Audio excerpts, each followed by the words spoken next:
Endorfin itu adalah hormon di dalam tubuh ketika kita lagi begitu bersemangatnya, ketika kita lagi begitu antusiasnya, passionnya luar biasa, ketika kita melakukan sesuatu, itu endorfin muncul.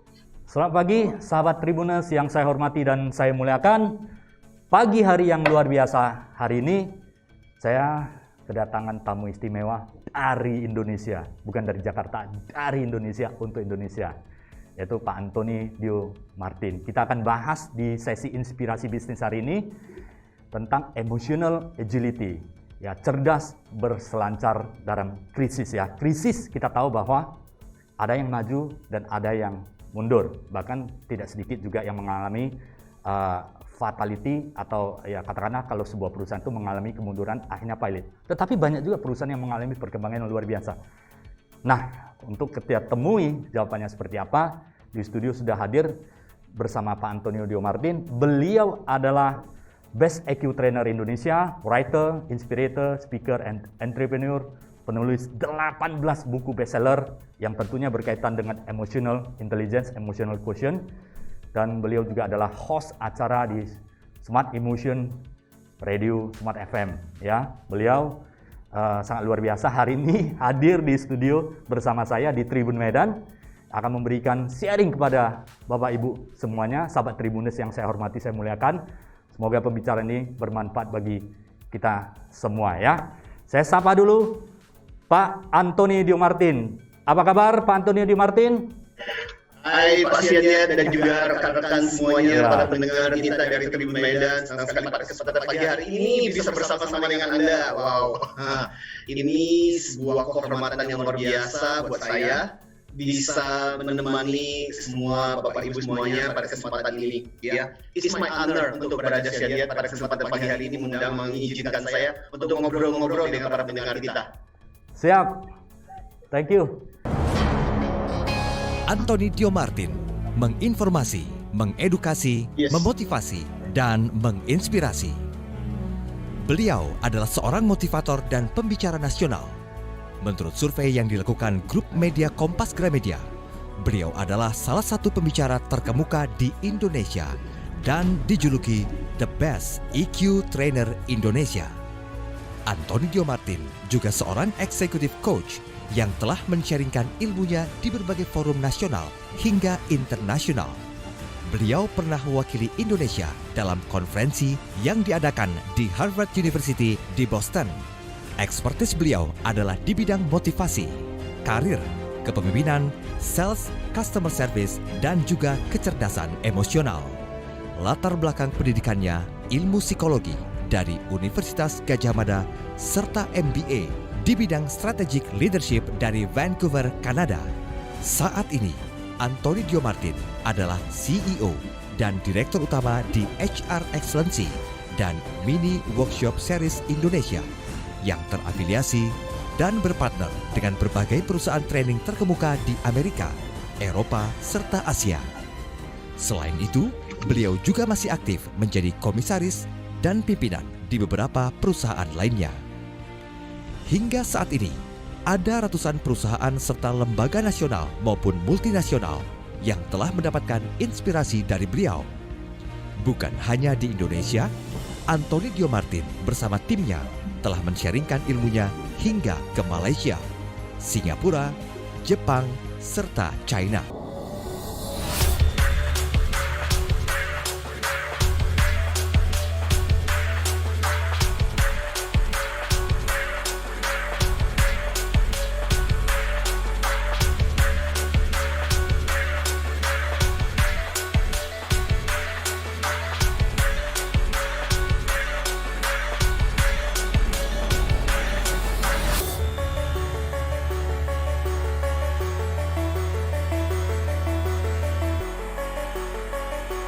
Inspirasi Smart Emotion di radio bisnis terkemuka di Indonesia di Smart FM.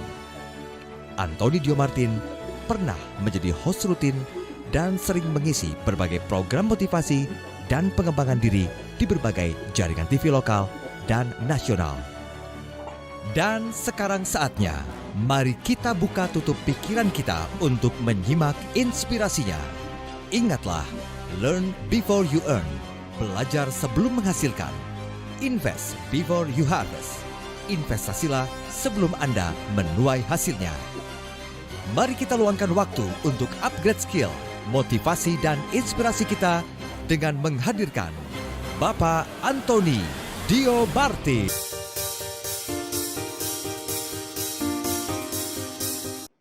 Pak Antoni Diomartin.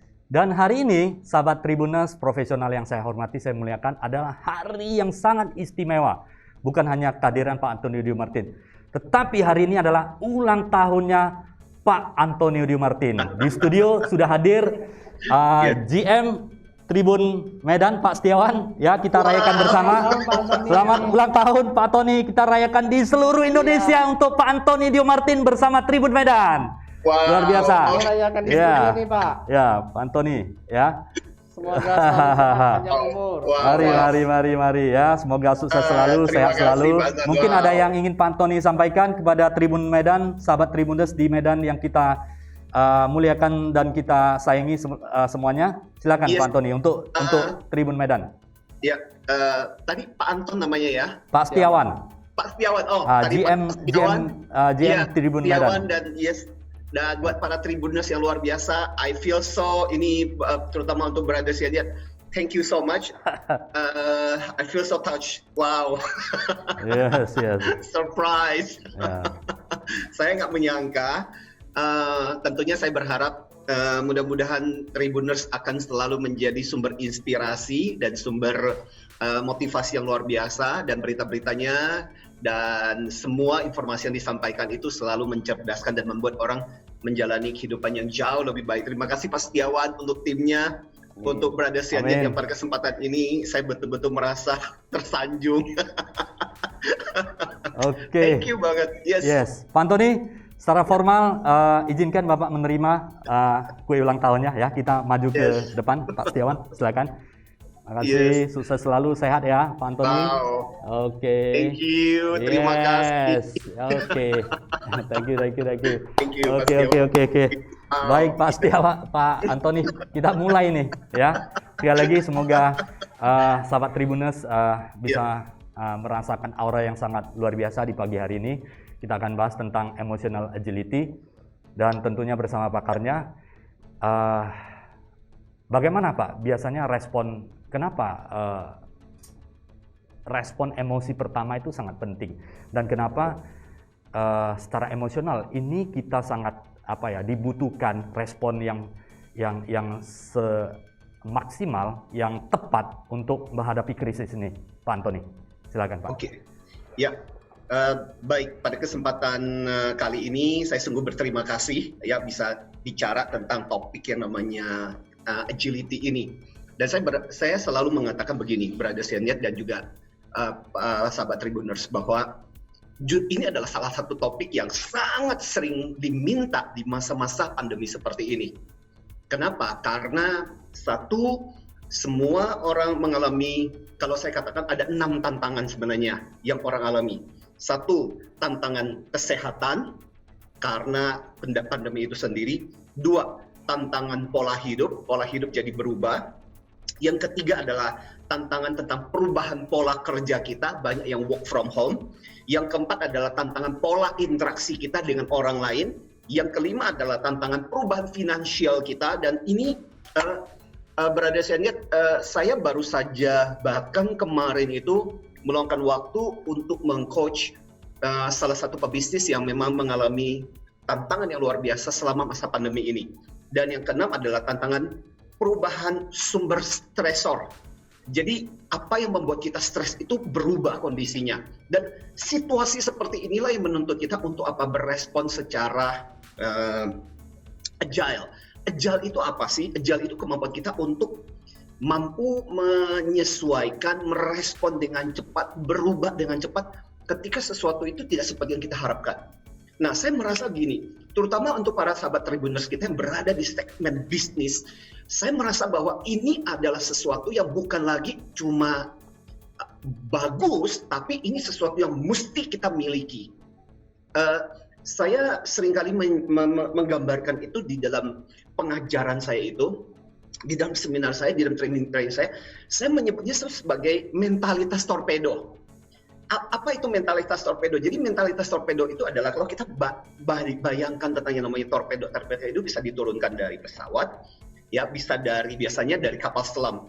Dan ketika diluncurkan, dia punya yang namanya underwater signature recognition. So ketika digerakkan, ketika udah diluncurkan, yang menarik adalah yang namanya torpedo itu dia akan meliuk-liuk. Ketika ada tantangan, halangan, dan dia tahu bahwa itu bukan targetnya, dengan cepat dia akan memanuver. Sampai akhirnya dia sampai kepada sasarannya dan kemudian sasaran itu tercapai. Nah, buat saya ini adalah sebuah gambaran yang menarik, Pak Sianiat, dan juga sahabat Tribuners kita. Sebuah mentalitas yang Anda mesti miliki. You have goal, kamu punya impian, kamu punya cita-cita. Tapi pada waktu ketika kamu bergerak, akan ada tantangan. Pandemi ini adalah tantangan. Pandemi ini adalah masalah kita. Tapi bagaimana kita berselancar sampai impian kita terwujud? Nah, itulah yang saya pikir mentalitas seperti ini yang disebut dengan mentalitas agility, brother. Oke. Jadi respon kita sangat penting ya. Bagaimana respon kita akan menentukan masa depan kita, menentukan decision making kita, sehingga kalau respon yang positif akan membawa hal-hal yang positif dan tentunya akan menjadi konstruktif ya. Tidak semua krisis itu membawa dampak yang merugikan atau bahaya, tetapi krisis juga membawa berkah ya bagi beberapa yang ready dan memang yang siap untuk menghadapi krisis ya. Bahasa Mandarin saya sering mendengar ya dari sesepuh, dari senior-senior, dari banyak presiden direktur ya, bahwa bahasa Mandarin dia ada dua suku kata weiqi, ada krisis, ada bahaya, danger, dan ada kesempatan ya, bagaimana kita respon. Nah, Pak Tony, Bapak sangat memahami dengan apa yang dinamakan dengan the end ya, semut itu ya, sangat berbahaya. Itu beberapa kali Pak Tony ceritakan dan ada mengulas itu seperti apa Pak Tony? Iya, nah menarik. Yes, mumpung Pak Sianiat bicara mengenai N itu, ya ini semut. Jadi semut yang paling berbahaya bukan semut merah, bukan semut hitam Afrika, bukan. Tapi yang disebut dengan N atau ANT itu adalah yang disebut dengan namanya automatic negative thoughts. Jadi pikiran otomatis yang menjadi respon kita. Jadi yang terjadi secara otomatis. Jadi automatic negative respon dan negatif. Jadi respon otomatis di pikiran kita. Misalnya contoh ketika kita mengalami satu situasi. Mungkin nggak usah jauh-jauh deh. Tadi pagi ketika misalnya Anda mau menuju kemana, mungkin ada yang sekarang sudah masuk kerja misalnya. Tiba-tiba misalnya contoh di jalanan agak macet. Nggak seperti biasanya. Langsung kemudian muncul pikiran. Aduh. Wah, ini gimana sih pemerintah? Kemudian, ini orang itu paling, ini misalnya contoh saya nggak tahu apapun pikiran-pikiran negatif yang Anda muncul dalam pikiran. Orang-orang itu benar-benar susah banget sih diatur dan sebagainya. Apapun pikiran yang negatif yang seringkali pertama kali muncul dan kadang-kadang itu bisa menjadi sesuatu yang sumber masalah. Contoh gitu, ya misalnya contoh ketika katakanlah pada saat misalnya waktu kita menjalankan bisnis kita saat ini dan karena pandemi tidak bisa berjalan seperti biasanya, brother, ya. Dan akhirnya pikiran yang kemudian muncul adalah, waduh, ini pasti aku tidak akan bisa melewati masa krisis ini. Atau misalnya contoh katakanlah ketika kita melakukan sesuatu dan gagal dan Anda mulai mengatakan, memang pada dasarnya aku memang bego banget gitu. Memang pada dasarnya aku ini bodoh, memang pada dasarnya aku tidak punya bakat. Nah, kalimat-kalimat seperti itu kadang-kadang bisa menjadi sesuatu yang paling menghancurkan buat diri kita sendiri. Itu yang disebut dengan automatic negative thoughts. Adalah sangat penting buat kita, sahabat Tribuners, kita untuk melatih di bidang apapun kita, profesional, kita sebagai seorang pebisnis apalagi, yang menghadapi apapun situasi-situasi yang belakangan ini muncul. Kemarin, Brother Sianiat, sahabat kita, rekan kita, sister perusahaan kita, Smart FM kan baru berulang tahun yang ke-20 juga. Dan topik saya membawakan tentang yang namanya optimisme. Betapa pentingnya buat kita untuk sementara begitu banyak orang yang berpikir secara negatif dalam situasi ini, kita bisa menjadi salah satu orang yang tetap bisa berpikir positif, tetap bisa menyikapi sesuatu secara positif. Gini loh, jangan salah berpikir bahwa Yang namanya berpikir positif itu selalu mengatakan pasti bisa, misalnya contoh, jangan sampai juga salah persepsi gitu. Karena kadang-kadang bisa juga terjadi pasien lihat kadang gini, orang salah menginterpretasikan yang dimaksud dengan berpikir positif. Tenang, COVID tidak mungkin terjadi, saya tidak akan mengalami seperti itu. Nah, itu bukan yang kita maksudkan gitu sebagai sebuah optimisme. Tapi optimisme adalah kita tahu tentang resiko, kita tahu tentang hal terburuk yang bisa terjadi, tapi kita tetap membuat pilihan-pilihan bagus dalam situasi itu. Makanya saya malah sekarang ini memperkenalkan istilah yang namanya possibilis. Ya, possibilis itu adalah kamu melihat ada peluang kecil, tapi peluang kecil itu kamu berusaha untuk ambil dengan harapan bahwa itu akan menjadi sesuatu yang baik di akhirnya. Nah, itu namanya possibilis. Nah, possibilis ini jadi bukan optimis, bukan optimis, bukan pesimis, tapi possibilis. Nah, ini kalimat yang mungkin kita bisa perkenalkan kepada teman-teman Tribuners. Gitu, Pak Sediat. Luar biasa. Ya, jadi dari Pak Anthony Dio Martin, automatic negative thoughts itu berbahaya. Ya. Lebih bagus adalah kita berpikiran yang positif, tapi posibilis ya. Jangan positif yang tidak terukur, maju terus, padahal itu berbahaya. Tapi ambillah keputusan yang bermanfaat, yang terstruktur, terukur, yang dengan resiko yang tidak fatal ya. Apalagi kesehatan ya, kita tidak bisa aja positif terus ya, bahaya. Betul. Ya, kita harus terstruktur, terukur, jaga protokol kesehatan, tetapi hidup kita optimis gitu ya. Ini yang dari sharing pertama yang kita bisa pelajari, kita bisa dapatkan dari the end yang berbahaya bagi kita semua. Nah, ini benar sekali. Kalau dari penelitian Joe Dispenza, Pak, itu ada satu dokter psikologis yang sangat terkenal di Amerika, dan pikiran yang negatif secara terus-menerus akan mengurangi energi dan bahkan akan menguras seluruh tenaga yang ada di dalam tubuh.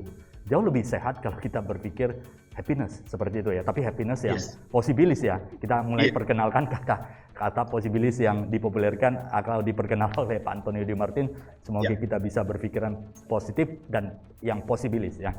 Nah, ini kaitannya dengan hormon-hormon di dalam tubuh kita seperti apa, Pak? Positif, karena positive mind kita lebih sehat seperti itu. Bagaimana tanggapan Pak Anthony Dio Martin? Pak Sianjat dan juga para sahabat Tribuners, kan gini, ada 4 hormon penting di dalam tubuh kita yang sebenarnya itu sesuatu hal yang sangat penting. Ya, jadi biasa disingkat dengan EDSO, E, D, S, dan O. Itu 4 hormon penting tuh yang teman-teman rekan-rekan sahabat perlu ingat ya. Yang pertama-tama adalah E adalah endorfin. Endorfin itu adalah hormon di dalam tubuh ketika kita lagi begitu bersemangatnya, ketika kita lagi begitu antusiasnya, passionnya luar biasa, ketika kita melakukan sesuatu, itu endorfin muncul. Itu yang membuat Anda melakukan sesuatu tapi lupa waktu. Ya. Yang kedua adalah serotonin. Serotonin itu adalah hormon yang terjadi pada waktu ketika kita menikmati sesuatu. Misalnya contoh sekarang ini saya lagi menikmati kopi gitu. Awi kopi ya, Pak? Ini kopinya Sian. Awi. Yes, betul bro. King Jantan. Yes, saya lagi menikmati kopinya misalnya contoh. Ini saya dapat kopi dari Pak Sian. Thank you bro. Kopinya bagaimana rasanya King Jantan? Wow, luar biasa. Strong? Aromanya? Yes, very strong and I love it. Ya.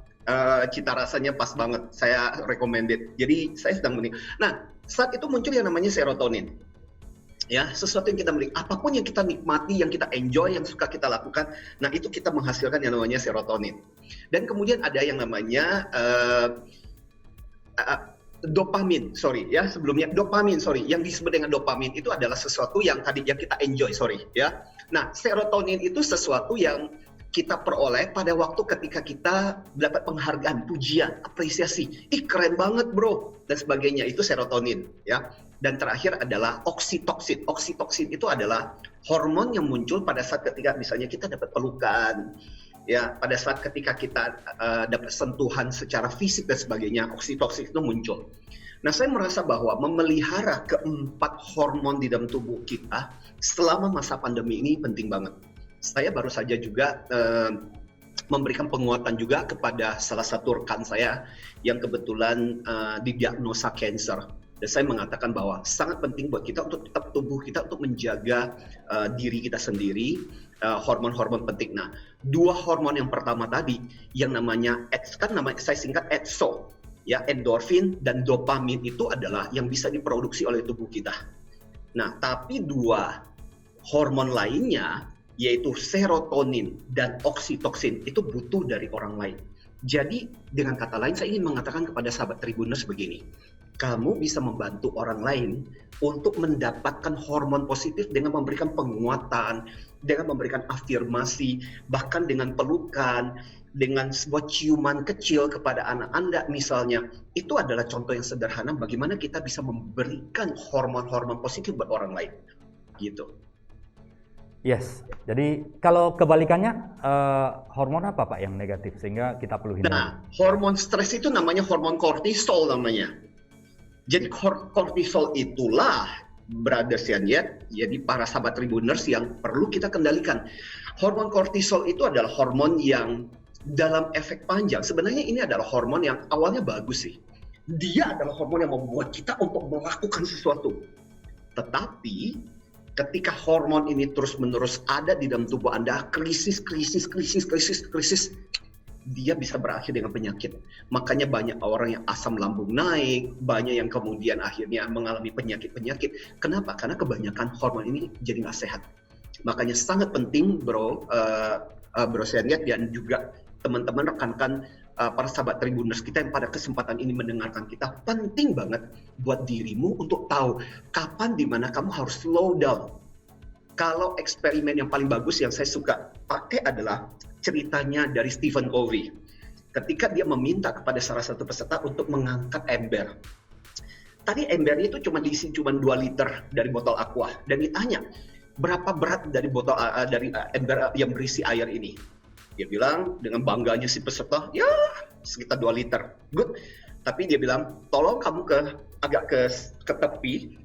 Sementara saya mengajar, kamu angkat ember itu terus-menerus. 30 menit, 40 menit dia ngangkat terus, hampir 1 jam tangannya mulai gemetaran. Dan si Stephen Covey bertanya kepada dia lagi, sekarang berapa berat ember yang kamu rasakan? Waduh, bukan lagi cuma 2 liter, ini rasanya sudah bertonton. Terus kemudian akhirnya dia minta izin untuk melepaskan waktu, ketika melepaskan lega banget. Dan yang menarik adalah, apa yang dikatakan oleh Stephen Covey adalah ketika dia mengatakan kepada para peserta seminar, waktu itu memang ngomong tentang stres juga, ketika dia bilang begini, stres kita itu sifatnya itu bukan absolut, tapi relatif. Relatif terhadap apa? Terhadap berapa lama kamu mengangkat itu. Kalau kamu mengangkat itu terus-menerus di dalam hidupmu, maka apa yang terjadi adalah stres itu akan menjadi terasa berat banget. Tetapi suatu ketika kamu mesti tahu, mesti sadar kapan dimana kamu harus meletakkannya, supaya dengan cara demikian kita bisa mengangkat kembali beban itu dengan sama kuatnya. Dan saya merasa itu eksperimen yang paling bagus buat kita pada kesempatan pagi hari ini untuk mendengarkan bahwa kadang-kadang my friend, you have to let go atau let down segala beban kita. Kadang-kadang mesti tahu di mana kita mesti memberikan waktu kepada kita untuk slow down. Karena kalau enggak, kita akan menjadi, stres itu akan menjadi sesuatu yang luar biasa dan memberatkan buat kita gitu. Luar biasa. Sangat menginspirasi cerita dari Stephen R. Covey yang dijelaskan kembali sehingga sahabat Tribuners dan kami lebih mengenal lebih detail bahwa memang gampang ya, air itu 2 liter nggak menjadi masalah, tetapi untuk jangka yang panjang kita keep, we got a problem ya. Nah tentunya sekarang menghadapi krisis ini banyak yang mengatakan iya kita bisa menghadapi dengan positif, tapi banyak mungkin di antara teman-teman kita ada pebisnis dan profesional yang menghadapi, mereka merasakan sekali dampaknya ya, secara finansial, psikologi, dan kemudian bahkan ke kehidupan sehari-hari mereka, merupakan hal-hal yang tidak mudah juga ya. Tapi di sini ada tips ya, emotional agility yang selalu dibawakan oleh Pak Antonio De Martin bagaimana supaya kita walaupun krisis, walaupun tekanan itu datang secara terus-menerus, bagaimana emotional agility ini kita bisa respon dan kemudian bisa kita sukses melewati tantangan ini sehingga kita bisa katakanlah survive, dan kemudian setelah survive pasti ada opportunity untuk growth, Pak. Kalau tidak bisa survive ya selesai hidup ini. Ya, yang penting kita bisa survive dan ada masa depan yang cerah. Yang diinspirasi oleh ada salah satu psikolog Harvard ya, Susan David, yang sering dibicarakan oleh Pak Antoni Diomartin. Pak Antoni, silakan mungkin pembawaan dari Pak Antoni, kalau Pak Antoni jelaskan pasti lebih detail, lebih elegan dan lebih simple sehingga kita bisa menikmatinya dengan sangat clear seperti itu, Pak Antoni. Silakan. Yes. Baik, Pak Sianit benar. Susan David itu menjadi terkenal, seorang psikolog dari Harvard menjadi terkenal karena penelitiannya tentang emotional agility itu. Di mana dia mengatakan pertama-tama adalah seperti tadi sudah dikatakan, hati-hati. Setiap kali kamu menghadapi satu masalah, hal pertama apa yang kamu katakan terhadap situasi itu akan berpengaruh penting terhadap responmu. Makanya beberapa waktu lalu juga ada seorang dokter dan kemudian dia sendiri terkena COVID, dan dia ngobrol, akhirnya kemudian satu nasihat penting adalah saya selalu mengatakan bahwa bukan berpikir positif, tapi bersikap positif itu penting. Ya, kalau berpikir positif seperti kata pasiennya tadi itu kan kita sering kali berpikir seolah nggak ada. Bahkan sebahaya COVID pun begitu berbahayanya, dan kita mendengar betapa banyak orang yang kemudian kena COVID hanya karena yaitu terlalu berpikir positif, nggak mungkin, nggak ada, itu cuma hoax gitu loh. Sampai hari gini lu masih berpikir bahwa itu hoax, hanya ada satu kata untuk Anda, terlalu gitu. Ya, jadi bukan berpikir positif, tapi bagaimana menyikapi sesuatu secara positif. Kita tahu itu ada, kita tahu situasi itu, tapi saya bisa membuat pilihan. Nah, itu penting, bagian dari pemikiran yang dikatakan oleh Susan David. Nah, khusus buat kita pada kesempatan ini, Pak Sianit dan juga sahabat Tribuners kita, saya ingin memberikan tips selain dari yang dikatakan oleh Susan David ini adalah, ini akhirnya juga diamini oleh satu lembaga namanya Center for Creative Leadership. Di mana akhirnya kemudian ketika dua pengetahuan ini digabungkan, inilah yang kemudian seringkali kita berikan seminarnya kepada para business leaders, para business owner. Intinya apa sih? Intinya sebenarnya ada 4 hal sebenarnya yang perlu Anda perhatikan menghadapi situasi krisis ini. Apa saja? Yang pertama dimulai dengan pertama-tama kita menyebutnya seeking. Seeking itu adalah seperti kata Susan David tadi. Daripada kamu fokus kepada hal yang negatif itu, pikiranmu mulai mencoba untuk mencari apa hal yang positif dari situasi ini yang mungkin masih kita bisa lakukan. Jadi sikapmu maka akan menentukan. Ini yang disebut dengan kata pertama, seeking. Seeking itu mencari. Saya jadi ingat dengan contoh satu cerita yang paling menarik, Pak Sianit dan juga sahabat Tribuners, yang sering kali saya pakai itu salah satunya termasuk kisahnya Charlie Chaplin. Charlie Chaplin seperti yang Bapak Ibu atau teman-teman rekan-rekan dan sahabat tahu, dia adalah salah satu aktor yang menurut saya luar biasa. Ya, sampai sekarang pun kadang-kadang kita kalau nonton itu masih terbahak-bahak. Dia bukan zaman saya, jauh-jauh sebelum zaman saya. Itu zamannya kakek nenek saya gitu. Karena apa? Waktu itu film masih bisu. Tapi di masa dia hidupnya, yang terjadi adalah tiba-tiba industri perfilman itu akhirnya menemukan bagaimana film bisu itu bisa dibuat bersuara. Dan akhirnya di masa itu, teman-temannya Charlie Chaplin, para aktor-aktris yang lain, banyak yang menolak. Kenapa? Selama ini mereka terbiasa dengan yang namanya film bisu. Jadi film benar-benar fokus pada acting, nggak ngomong sama sekali. Rata-rata kemudian sampai ada yang memutuskan untuk meninggalkan dunia perfilman. Karena merasa bahwa yang namanya film itu tidak perlu ngomong. Yang namanya film itu adalah acting melalui gesture. Tapi yang menarik adalah Charlie Chaplin termasuk salah satu orang yang menurut saya punya agility yang bagus. Yang dia lakukan adalah mencoba untuk melihat situasi ini dan kemudian dia punya pikiran yang cukup positif terhadap situasi ini. Buat dia adalah why not? Kenapa nggak dicoba gitu? Ya, maka apa yang dilakukan oleh Charlie Chaplin adalah dia melihat peluang itu dan berusaha untuk melakukan dengan teknologi yang baru di mana orang main film dan bisa bersuara. Dan akhirnya not too bad. Sementara banyak teman-temannya Charlie Chaplin yang sudah kehilangan usianya di masa usia perfilmannya, Charlie Chaplin masih punya waktu yang sangat panjang. Bahkan ada beberapa filmnya yang luar biasa dan not too bad ternyata. Nah, ini yang saya katakan pertama-tama seeking. Seeking itu mencari yang positif. Yang kedua adalah sense making. Sense making itu adalah ketika kita mencoba untuk mencari alternatif. Ketika kita mulai berpikir, mungkin ini ada sisi baiknya. Berikutnya adalah sense making, itu pikiran Anda karena berpikir bahwa mungkin ada peluangnya. Pertanyaan yang kedua adalah, so apa alternatif yang bisa kita lakukan dalam situasi ini? Jadi yang menarik adalah Anda mulai mencari apa sih peluang-peluang, langkah-langkah yang bisa gue lakukan dalam situasi ini. Itu bagusnya. Nah, setelah sense making, setelah seeking sense making, berikutnya adalah internalizing. Dari berbagai opsi itu mungkin tidak semua opsi itu bisa kamu lakukan sendiri, ya kan? Nah, yang bisa dilakukan adalah pasien lihat, teman-teman sahabat Tribuners, Anda mungkin bisa menggunakan sumber daya di dalam atau sumber daya di luar untuk bisa mengeksekusi alternatif yang kamu pikirkan. Itu yang ketiga. Dan yang keempat adalah apply. Apply itu apa? Apply itu artinya kita melakukan tindakan, take action. Jadi bukan cuma teori, bukan cuma konsep, tapi kamu melakukan sesuatu. Nah, 4 hal inilah yang menurut saya kombinasi pemikiran dari Susan David dengan Center for Creative Leadership inilah yang menurut saya sangat penting buat kita lakukan. Jadi sekali lagi, 1, kamu mencari sesuatu yang positif, seeking. 2 adalah kamu sense making, mencari alternatif apa saja. Dan yang berikutnya adalah internalizing, melihat sumber daya dalam dan luar, dan terakhir ada apply. 4 hal ini yang menurut saya sangat-sangat penting untuk kita praktekkan. Gitu Pak Senior. Luar biasa ya. Yes. Saya sangat senang dengan Pak Antoni Dio Martin karena mampu menerjemahkan hal-hal yang sulit itu menjadi gampang didengar ya. Inilah kehebatan dari Pak Antoni Dio Martin. Jadi sahabat Tribuners bisa gunakan ya, bisa digunakan yaitu seeking dulu ya, mencari.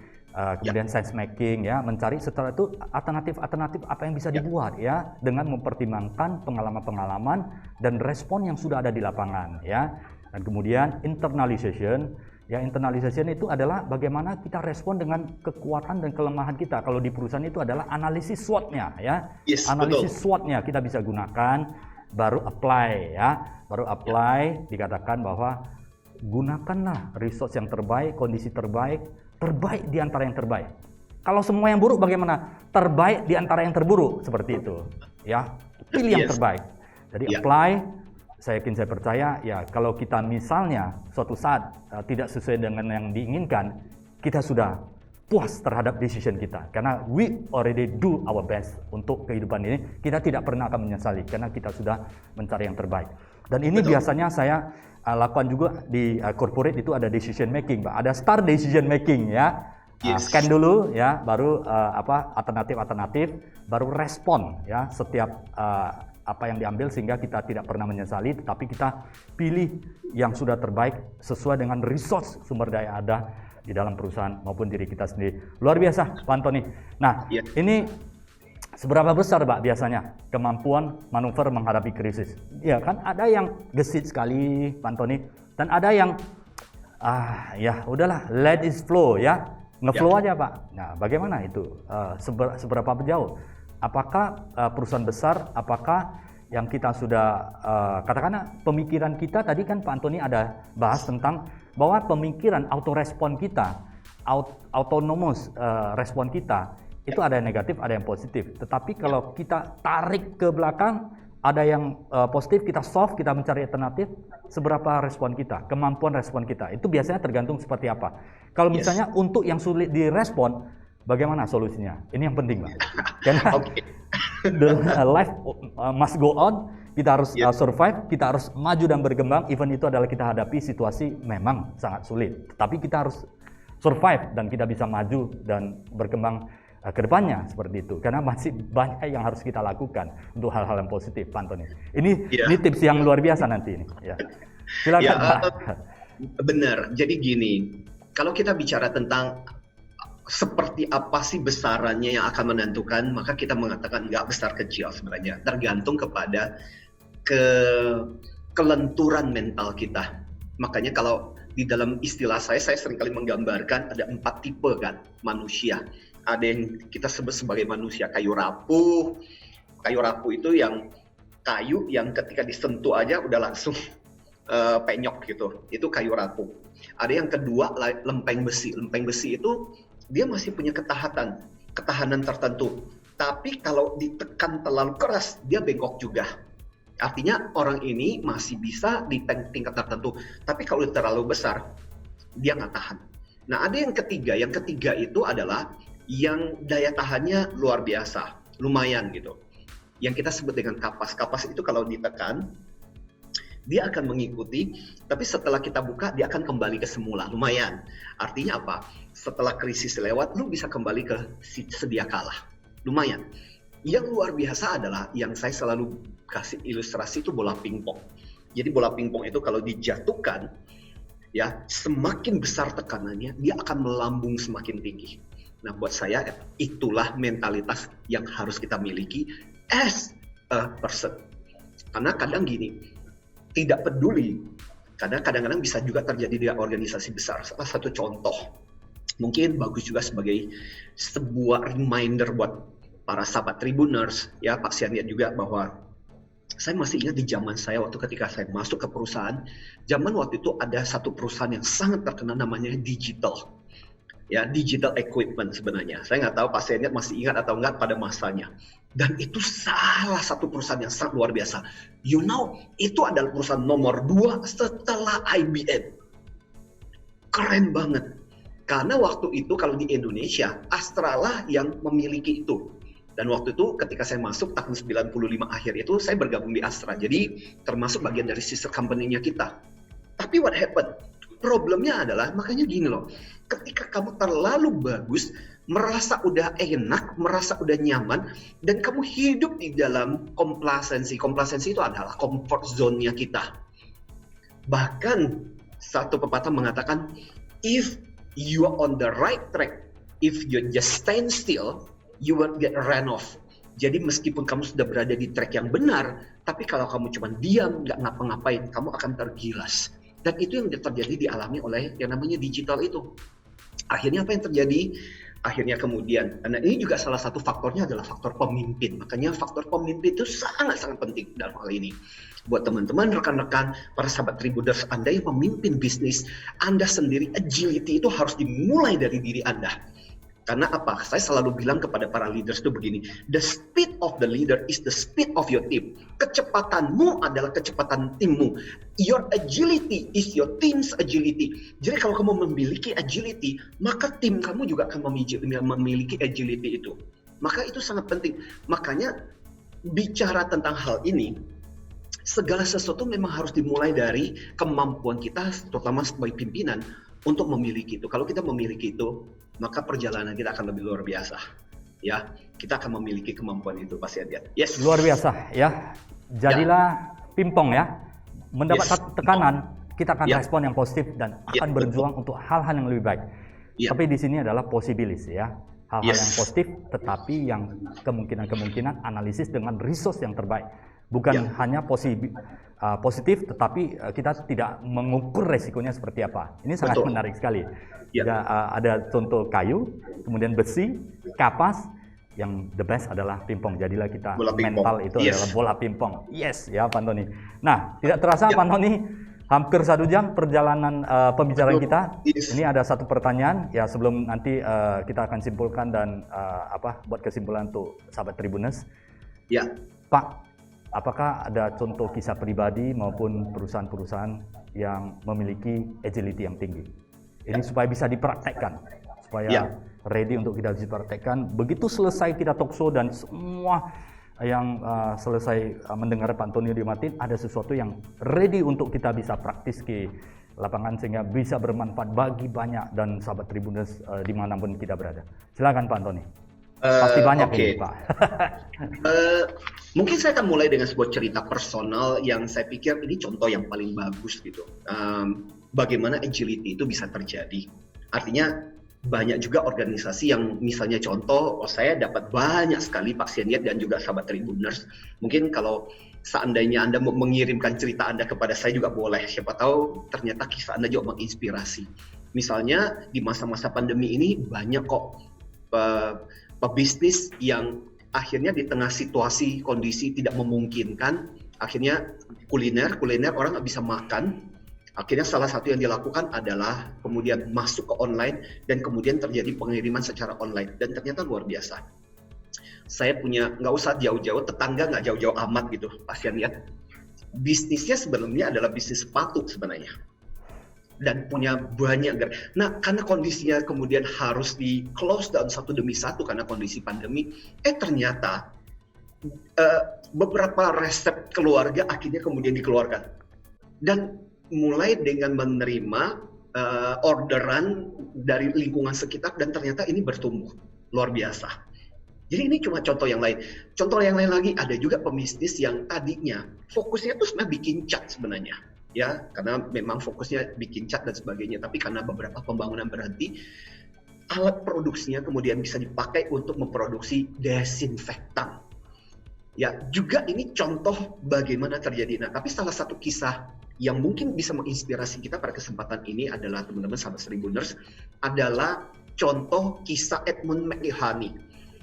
Edmund McIlhenny itu siapa? Edmund McIlhenny adalah pendirinya saus Tabasco. Kalau Anda sering kali makan pizza dan sebagainya di luar negeri itu sangat terkenal. Ya, kalau kita kan kenalnya sambal, apalagi sambal Medan itu kan paling keren. Tapi di luar negeri mungkin kepedasan mereka nggak terlalu tinggi, jadi yang terkenal namanya Tabasco. Nah, I want to tell you a little bit Tabasco, cerita tentang Tabasco ini. Jadi yang terjadi adalah Edmund McIlhenny ini adalah seorang yang sangat kaya raya, sukses berhasil di bidang.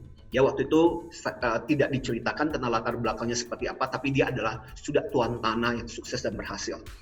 Terjadi perang saudara di Amerika, akhirnya kemudian dia harus mengungsi, dan apa yang terjadi? Semua harta kekayaan perkebunan dan sebagainya dihancurkan pada waktu ketika perang terjadi.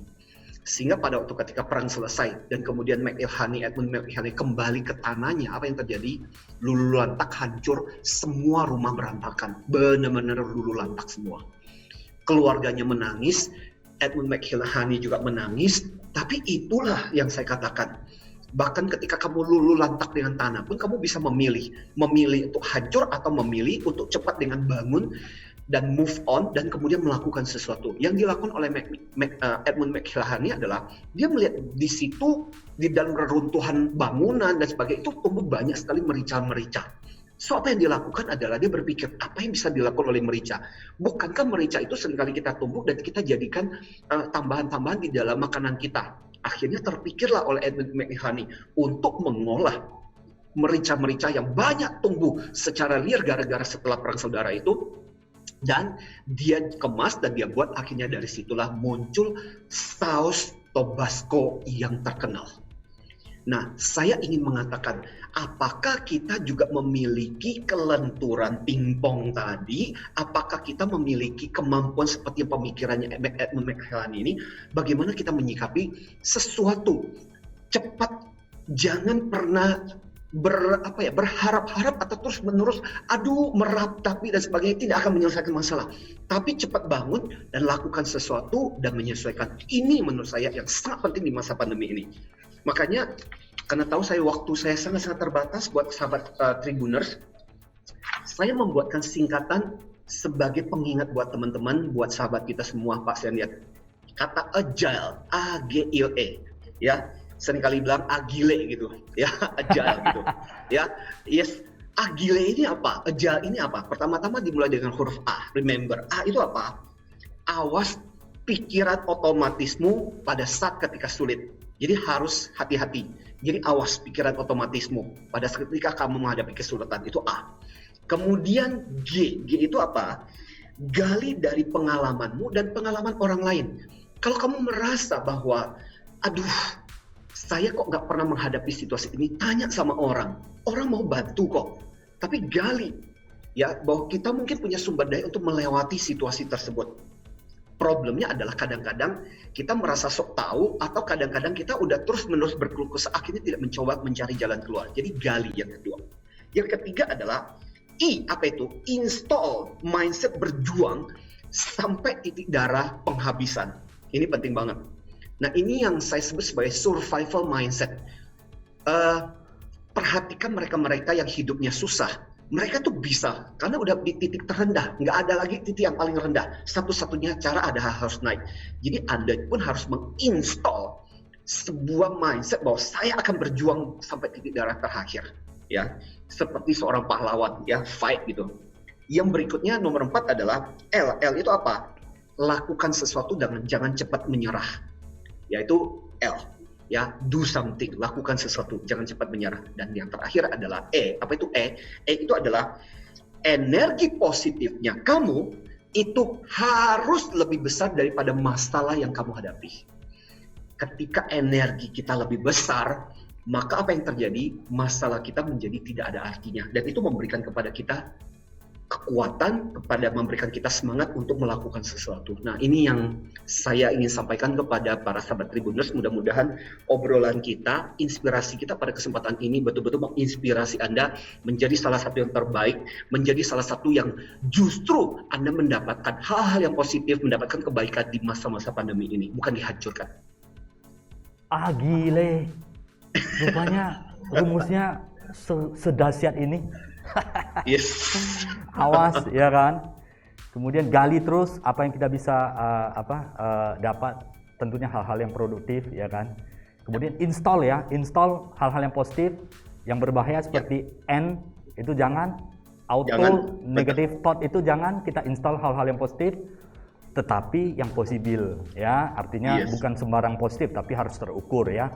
Jangan bahaya di depan juga positif. Nah, itu namanya cari masalah. Betul. Harus terukur, terstruktur, ya.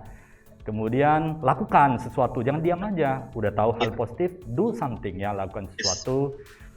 Dan kemudian energi. Saya sangat yakin dan percaya, dan ini sudah dibuktikan oleh coach internasional, ya, Tony Robbins, ya. Yang mungkin Tony yang Robbins.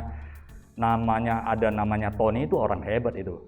Seperti itu selalu ditunjukkan energi, ya, karena energi yang membuat kita selalu antusias. Saya setuju dengan selalu saya senang jumpa Pak Antonio Dio Martin yang selalu antusias, salam antusias. Dan kemudian betul. Nah, inilah agile gitu, ya, gampang supaya kita mudah untuk mencerna. Semoga ini bisa bermanfaat. Agile, ya. Dan kemudian saya simpulkan sedikit. Tadi ada diinspirasi oleh psikolog Harvard itu Susan David, 4 juga, ya. Ya, yang pertama adalah seeking information, yang kedua adalah alternatif Sense making, ya. Yang kita temukan alternatif yang the best. Ya, kemudian internalizing, ya, resource kita yang paling kuat sumber daya yang paling kuat. Dengan analisis SWOT kita decision dengan terbaik, baru apply, ya. Lakukan lagi, apply, ya. Apply, lakukan seperti itu. Jangan diam seperti kata yang direbus, makin lama dia diam-diam mati. Nah, ini. Benar. Jadi harus lakukan untuk change, ya. Memang semua orang menghadapi yang masalah. Setiap krisis muncul banyak sekali orang-orang hebat, perusahaan-perusahaan hebat, dan muncul orang-orang kaya baru, orang-orang prestasi luar biasa. Walaupun banyak juga yang mengalami kemunduran, ya. Dan kemudian yang tadi ada menghadapi krisis, kita bisa memilih, ya, respon kita.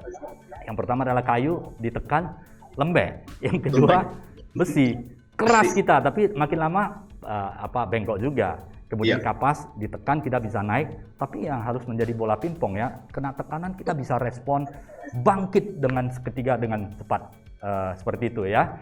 Dan inilah tips-tips yang diberikan Pak Antonio Dio Martin, luar biasa. Pak Antonio Dio Martin sharing pagi hari ini. Pada kesempatan ini juga saya ingin menginformasikan ini karena pas ulang tahun juga. Thank you buat Tribun Medan, terutama Pak Setiawan tadi. Dan saya hari ini bagi-bagi hadiah sebenarnya. Berulang tahun. Teman-teman bisa mengunjungi Instagram saya, di situ ada link. Saya memberikan sebuah video yang saya buat sebenarnya untuk para pebisnis sebenarnya. Grow your people, grow your business. Dan di situ ada link yang saya buat secara khusus, yang tadinya kita jual tapi kita akan bagikan secara gratis, ya, di bit.ly birthday ADM. Jadi Bapak Ibu, teman-teman sahabat Tribuners bisa mengakses di situ. Dan saya juga membuat banyak video YouTube untuk pembelajaran di channel YouTube saya, Anthony Dio Martin Official. Dan mudah-mudahan itu bisa menjadi berkat juga buat teman-teman selalu belajar, selalu positif. Karena ini penting banget untuk menghadapi situasi krisis ini. Energi kita, semangat kita harus jauh lebih besar daripada masalah kita. Itu yang membuat kita bisa melewatinya. Baik, Yes. terima kasih Pak Anthony Dio Martin. Sehat dan sukses selalu ya, sahabat Tribuners yang ingin mendapatkan inspirasi dari Pak Anthony. Silakan birthday, ada yang biasanya berbayar, ini ada diberikan secara appreciate kepada sahabat Tribuners.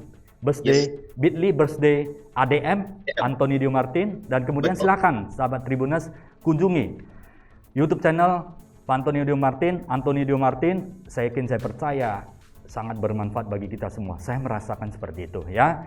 Sekali lagi terima kasih Pak Anthony Dio Martin atas kesempatan diberikan. Demikianlah. Terima kasih, thank you banget udah dirayain bersama-sama sama Tribun Medan. Very appreciate. I was so touched. Thank you banget, thank you. Sama-sama ya. Tetap keep kesehatan dan yang paling penting ya, dan baru bisa kita melakukan hal-hal yang besar yang berguna bagi masyarakat dan bangsa negara Indonesia ini. Sampai jumpa di kesempatan yang lain. Sahabat Tribuners, terima kasih ya. Sehat dan sukses selalu. Thank you. Pak Anthony Dio Martin, thank you. Thank you banget. It's my pleasure. Thank you.